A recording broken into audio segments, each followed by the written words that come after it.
Top live cricket മലയാളത്തിൻ്റെ പുതിയൊരു വീഡിയോയിലേക്ക് സ്വാഗതം. ക്രിക്കറ്റ് ആരാധകരെ ആവേശത്തിലാക്കുന്ന വാർത്തയാണ് വരുന്നത്. ചാമ്പ്യൻസ് ലീഗ് T20 തിരിച്ചു വരുന്നു. അവസാനമായി ചാമ്പ്യൻസ് ലീഗ് T20 നടന്നത് 2014 ഇന്ത്യയിലായിരുന്നു. ഈ ടൂർണമെൻറ്റിൽ വിജയിയായത് ചെന്നൈ സൂപ്പർ കിങ്സ് ആണ്.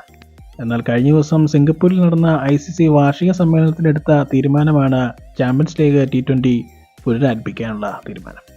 2026 സെപ്റ്റംബറിലാണ് പുനരാരംഭിക്കുമെന്നാണ് തീരുമാനം വരുന്നത്. സൗദി അറേബ്യയിലായിരിക്കും 2026 ചാമ്പ്യൻസ് ലീഗ് T20 നടക്കുക. സിംഗപ്പൂരിൽ നടന്ന ICC വാർഷിക സമ്മേളനത്തിൽ ഇന്ത്യ, ഇംഗ്ലണ്ട്, ഓസ്ട്രേലിയ ക്രിക്കറ്റ് ബോർഡുകൾ അനുകൂല സമീപനമാണ് സ്വീകരിച്ചത്. ലോകമെമ്പാടുമുള്ള ആഭ്യന്തര ലീഗുകളിൽ മികച്ച പ്രകടനം നടത്തുന്ന ടീമിനെയാണ് ചാമ്പ്യൻസ് ലീഗ് T20യിൽ മത്സരിക്കുന്നത്.